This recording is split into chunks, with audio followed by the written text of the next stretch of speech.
2-1. Thank you. Yeah, feel free to come up and grab a seat. Happy Sunshine Week, everybody. Thank you for coming. I'm Krista Westerberg. I'm Vice President of the Wisconsin Freedom of Information Council. I work at Plains Box. And we haven't done an event like this before, so we're happy to see so many of you here. The main event is, as you know, presenting this year's Opee Awards. But before that, Bill, our president of the leaders, asked me to provide a brief year in review of open government. So in both the legislature and the courts, we've seen a lot of action and inaction. On the legislative side, Wisconsin almost got an anti-SLAPP bill passed, or bill prohibiting strategic lawsuits against public participation. That passed the Assembly, but not the Senate. We also failed to get a fix to the Wisconsin Supreme Court decision in Friends of Frame Park, which, as you know, makes it harder for some requesters to get their attorney's fees when they have to litigate their requests. We are also still waiting on a legislative solution to continue funding for Wisconsin Eye, which so many of us use to not have to trudge over to the Capitol and witness the legislature and the courts in person. What we may get, is if the governor signs it, is a bill that explicitly exempts certain information about name, image, and likeness deals from University of Wisconsin athletic departments. So not a great showing by the legislature. On the court side, we saw a lot of great action in the circuit courts, some of which you will hear about today in the presentations of the awards, from everything from data centers to open meetings violations, to police records, to attorney billing statements. The Court of Appeals, as far as I could see, only since last Sunshine Week issued one ruling, and that was that text messages sent and received by former Natural Resources Board member Fred Crane had to be disclosed. We expect the Wisconsin Supreme Court to hear a case this year about whether records relating to voter incompetency to vote have to be released. And when it does, it will do so without former Justice Ann Walsh Bradley, who retired last summer and was a champion of transparency in her many opinions over 30 years on the court. So thank you, Justice Bradley. If you haven't seen it yet, there's a bunch of swag over on the bar area, stickers and postcards and things like that you can pick up that Linda Falkenstein kindly designed for us, and you can proudly display your love for open government there. So with that, I'll hand it off to them. Thank you.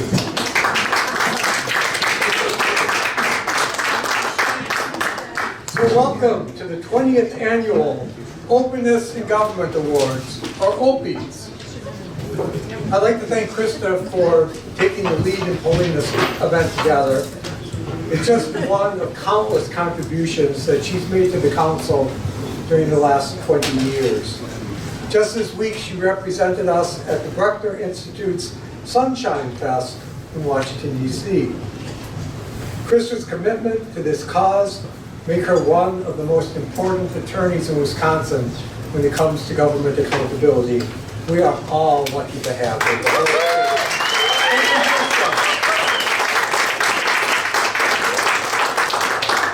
And thanks to John Faust, who is videotaping this event as well as projecting images, running all of our AV.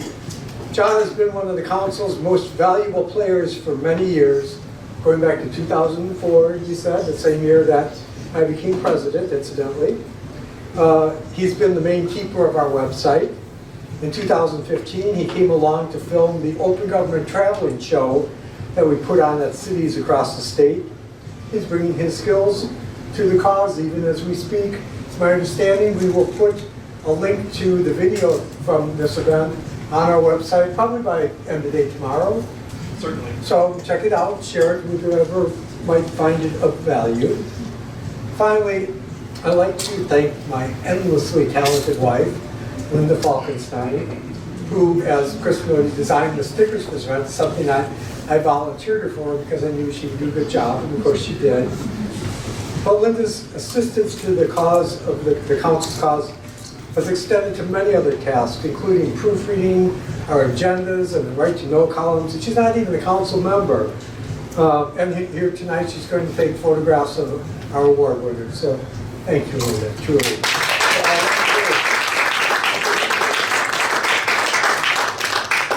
We We started the Opees in 2007 and have never missed a beat, not even for COVID, although there was not an in-person presentation that year.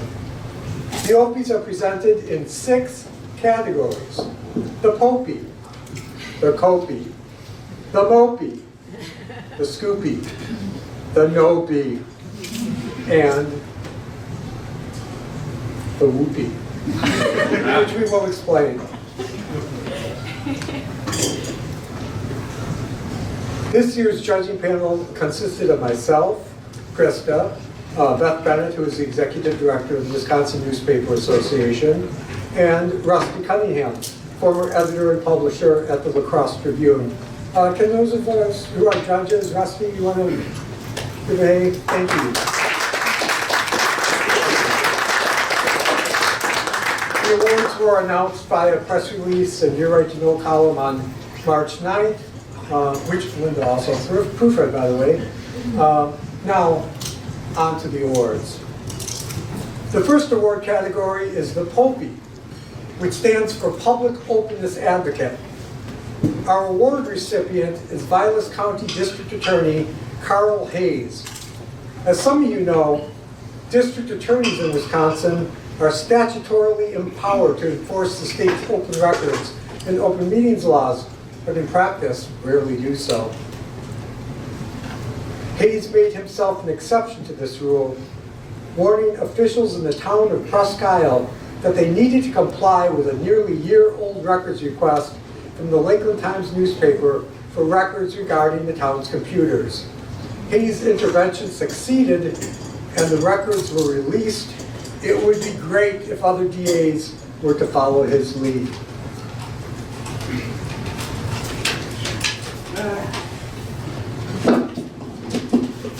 Here is the award for Karl Hayes. He's unable to be here tonight and wasn't able to send remarks, but he did tell us, thank you for this honor. I will get this to you.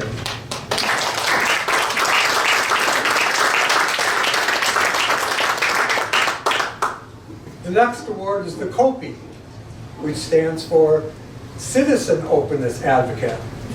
Our winner this year is Midwest Environmental Advocates, a nonprofit public interest law firm that in 2025 filed 2 lawsuits challenging the secrecy surrounding data center projects. I know some people say data, I say data, you just have to deal with it. The first lawsuit against the city of Racine forced the prompt release of water usage projections for Microsoft's Mount Pleasant campus. The second lawsuit against the State Public Service Commission challenged the trade secret status of energy demand records for Meta's proposed data center in Beaver Dam. That case is pending.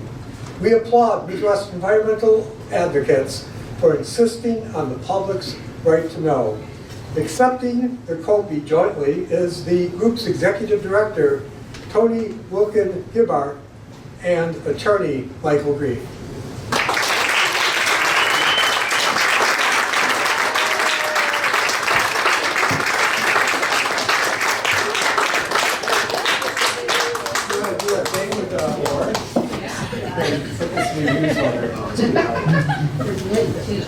Yeah, water forward. All right.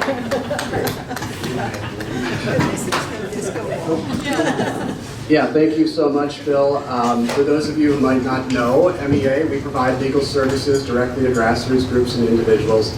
And because we've done that work for 25 years, we know how foundational clean and open government is to protecting a healthy environment in our state. We've seen it time and time again as folks, ordinary Wisconsinites, armed with information and the ability to participate in decision-making, make such an extraordinary difference. And that's happening with data centers right now. So I want to thank, of course, the council for this award and the work that it does as a watchdog on behalf of the people of Wisconsin, absolutely. Want to thank Bill for his public service. He's amazing. And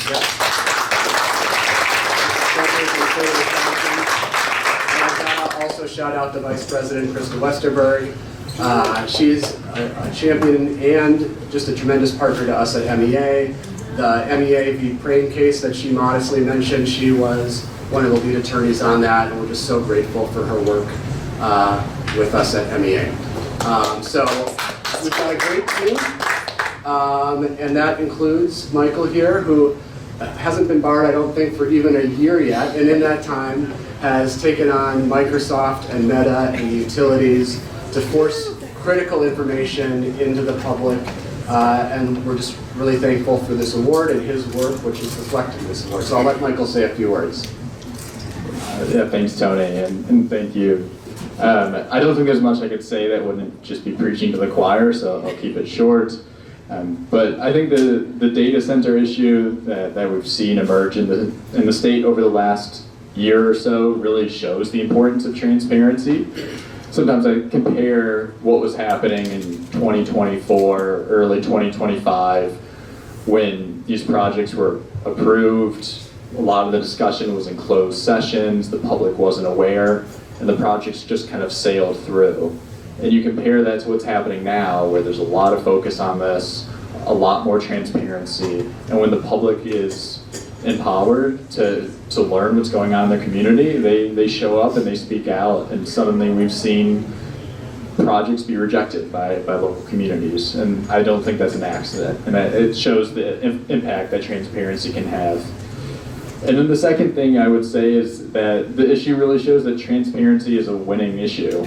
I think the idea that tech companies whose goal is to learn everything about us now are coming into the state and try to prevent the public from learning about them, it really has become a politically toxic issue for them. And that's why you see statements from Microsoft rushing to embrace transparency, say they're not going to do non-disclosure agreements, and you see some local community government officials doing the same. I think the trend is that anyone who is signing a non-disclosure agreement or trying to hide these data center projects from the public is certainly going to get an earful, and that's a good trend to see. So thank you for the award and for all the work that all of you do to promote transparency in the state.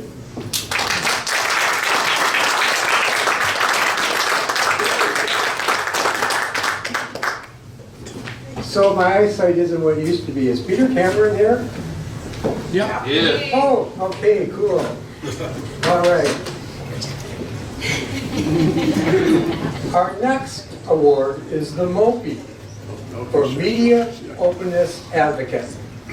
This year, not for the first time, we are honoring the Badger Project, a nonprofit news outlet which in 2025 filed 3 lawsuits seeking records about internal investigations of police officers. One was against the police department in Racine County, one against officials in St. Croix County, and one against the State Department of Transportation. All led to the release of records. Accepting the Mopee and here to tell you more about it is journalist Peter Cameron of the Badger Project.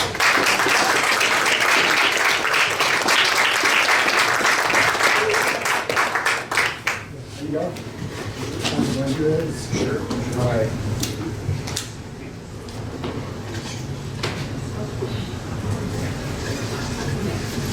Got it?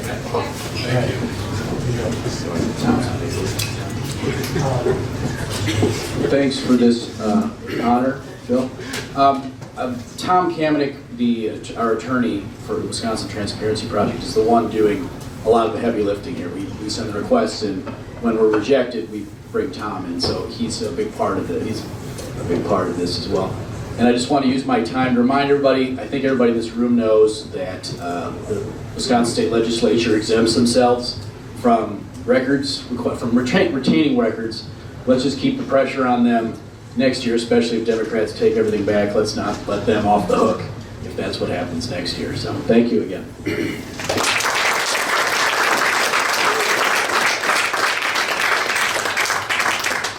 So we do have another media award category, and it's called the Scoopee, which is short for Open Records Scoop of the Year. This year we called it a tie between Tom Kertscher of Wisconsin Watch and Danielle DuClos of the Cap Times. Let's start with Tom, who pulled back the curtain on the secrecy surrounding data centers. His reporting has identified a total of 5 projects in which local officials signed non-disclosure agreements with the companies, prompting a backlash that led to one of the companies, Microsoft, just pledging this week to limit its use of NDAs in the future. Here to accept the award is Tom Kertscher.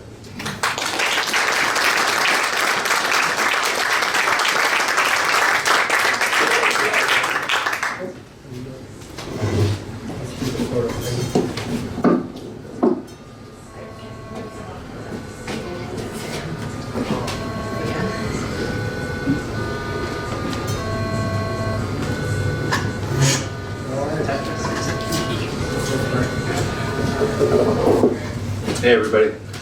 So for me, this started actually more than a year ago. I took a trip to Austin, Texas. The main goal was just to see some good live music at places like the Mohawk and Waterloo Records. But during the trip, I had a conversation with my buddy about AI. And it turned into kind of a pivotal moment for me. After I got back from Austin, returned to Milwaukee, I put a daily reminder in my calendar to use AI once a day, whether it was for personal or work use. And it clearly raised my awareness about AI. And eventually, several months ago, I thought I need to do a story about data centers. And a lot of good reporting had already been done in Wisconsin about them, including by WPR, and I wanted to find an angle that had not been done. Spent about a week on it. Was just about ready to give up. And someone came up with a tip about stranded assets. And that turned into a story by Paul Kiefer, another Wisconsin Watch reporter, and myself. We found that utility ratepayers in Wisconsin, residents, businesses, owe more than $1 billion for stranded assets. Those are power plants that have been shut down or soon will be shut down. That was kind of an adjacent data center story in the sense of there's this big push to build data centers, consequently a big push to build power plants, running the risk of more stranded assets. If AI and data centers turn out to be something less than we expect, we could end up with more stranded assets. That story was well received, we were pleased with that, but I still hadn't done a direct data center story, right? So luckily a reader of Wisconsin Watch sent in an email making various complaints about data center issues and sort of parenthetically mentioned non-disclosure agreements. And that term caught my attention. It led us to do public records requests, and that produced a story where we found that at least 4 Wisconsin communities had signed these non-disclosure agreements with data center companies. And eventually later we found out there was a 5th. You know, the upshot of that is, as you might imagine, when these non-disclosure agreements are signed, the upshot is people don't hear about these proposals for a long time. So for months, even more than a year, these data center proposals could be negotiated, developed back and forth between a local government and the data center operator without the public even knowing that there was a data center being proposed.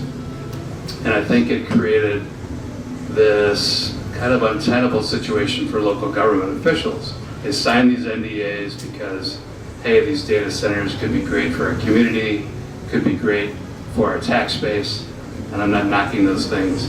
But local government, elected officials, local government staff are supposed to be looking out for residents, looking out for the public, right? And if they've signed a contract committing them to keeping these projects secret, how does that work?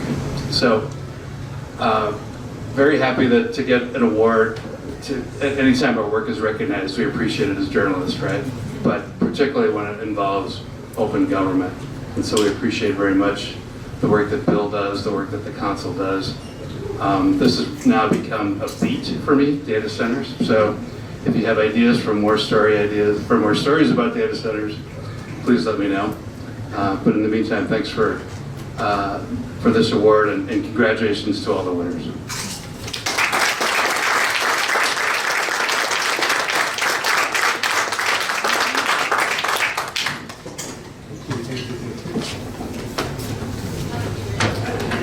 Another Scoopee winner is Danielle DuClos of the Capital Times for her reporting on how the State Department of Public Instruction secretly investigated more than 200 Wisconsin K-2 through 12 educators accused of sexual misconduct and grooming. Her reporting prompted a statewide audit and legislative action, including an anti-grooming bill that just passed the state Senate this week. Here to accept is Danielle DuClos.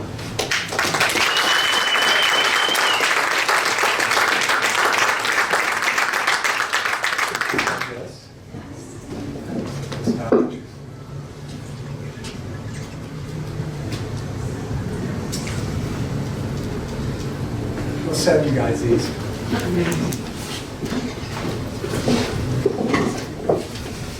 Thank you, thank you. Thank you to the council for all the work that you do championing open government and the public's right to know. I truly could not do my job without your advocacy. To my editors, Mark Trinan and Keegan Kyle at the Cap Times, thank you for giving me the time and space to do this reporting. It did take a long time, I know. And to the Pulitzer Center for supporting this work as well. Something that really stuck with me that a researcher told me while I was doing this reporting is that sexual misconduct is education's best kept secret. So I'm really proud to have shed a little bit more light and transparency on a topic that for far too long has been kept in the dark. Thanks.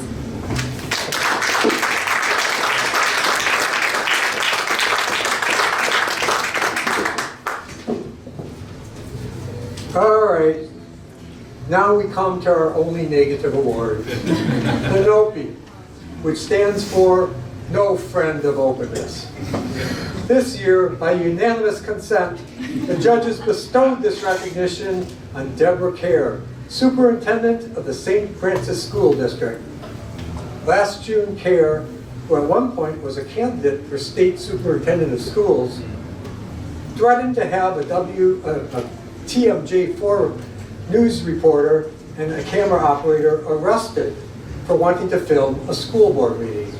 Here, in case you haven't already seen it, and even if you have, is what happened.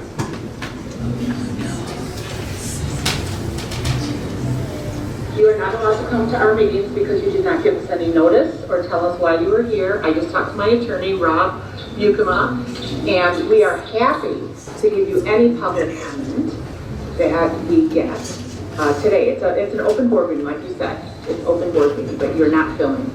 So Can I see your, I'm going to ask you to leave now, and if you don't leave, I've already told you, I will call the police. No, you need can to you leave. please work with me? You came in. No, because I have never had the unprofessional courtesy by a reporter. What are you talking about? People, I go to board meetings every single No, week. I know all of you well. I go to board You meetings. know? I go to the Milwaukee Public Well, good. meetings like Go. once a week. We don't give notice to anyone. You know what? We expect notice, and Where does it say that? I need to see where it says that. I don't have to give you that right Well, now. My if you don't attorney. give it to me, there's The law, attorney? you could be breaking the law. Okay, well, and you did not have the professional courtesy to let me know why you were coming I here. don't do that. And we don't film our board meetings, period. We don't. We have on a Zoom meeting. Would you like to speak with my manager? No, I'm not. I have a board meeting to attend to. I'm dealing with some other things right now. Okay, but I need to know where in your, like. Look on the bylaws. Yeah, look That it in the says that. So are policy. you just calling, are you just No, saying I that? just called my attorney. You said you were gonna call yours. I called Yeah, mine. and he said that you're Okay. violating open meeting law. No, we're not. Go ahead. Go ahead. Say that I'm violating them, but you are not filling our meeting tonight. My board is not prepared for that. We've had no other people coming to complain about things. We So, go to board school meetings all the time and we've never had issues. well, unfortunately, you haven't been to one of ours because I haven't seen you in 5 years. I mean, I'm sorry. Sorry. 2 years ago. So, Okay, sorry, I gotta go for clear production business. Okay, well, sorry. I can't help you this time. I think you're violating open meeting law, so.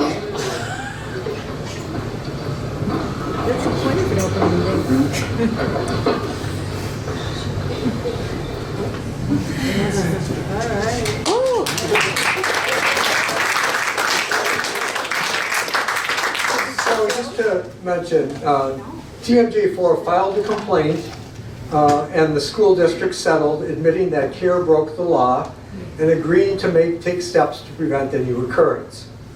let me just say, the way that reporter Megan Lee handled that situation should make us all proud. So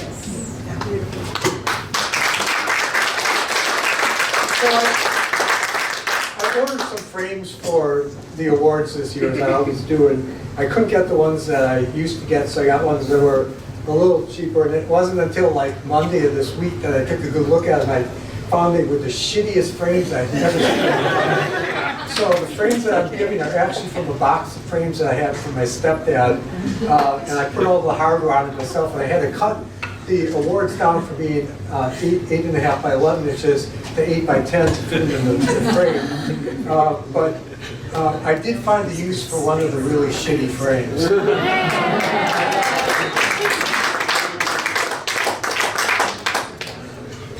And finally, tonight we are honoring John Swigert with the Whoopee, which stands for Whistleblower of the Year.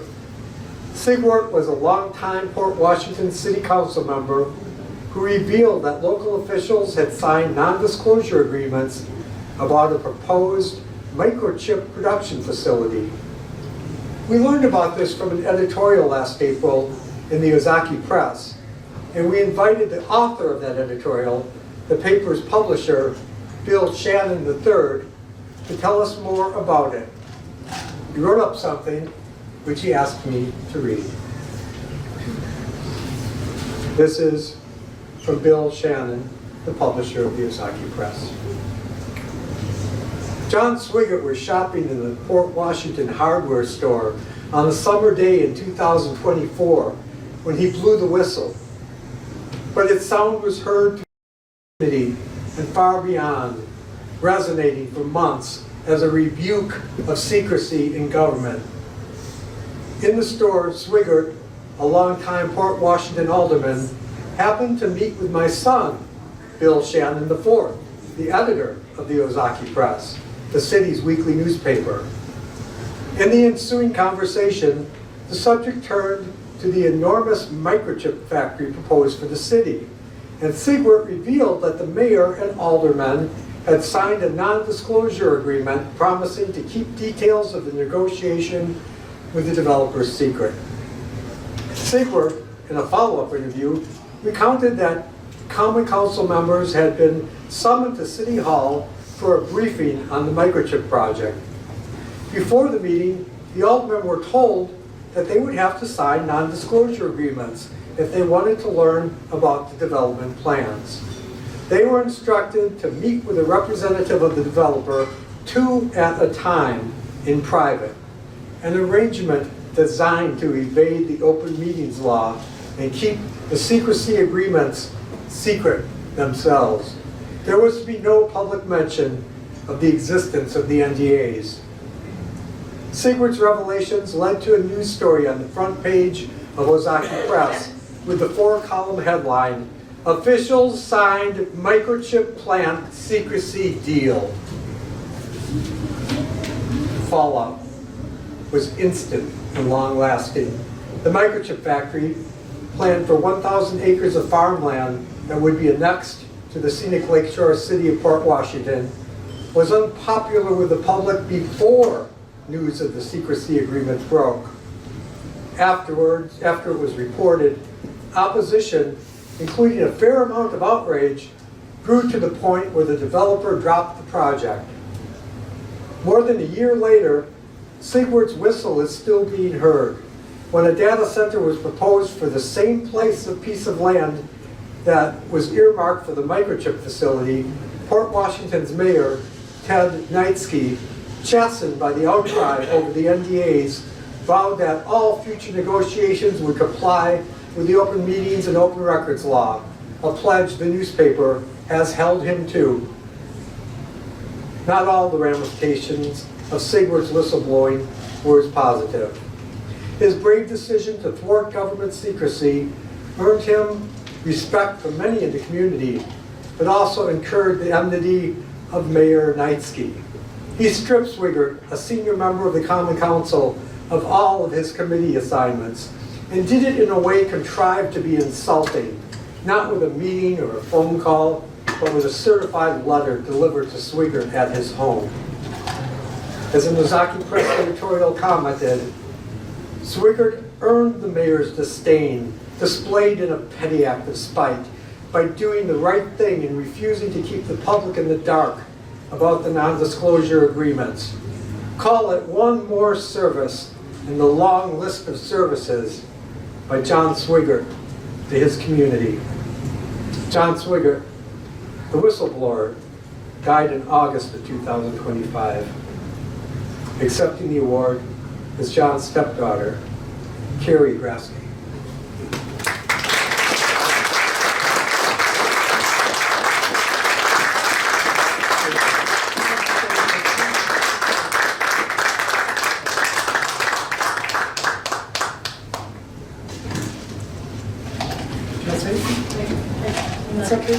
That's it. But John would be very honored. John would be Thank you.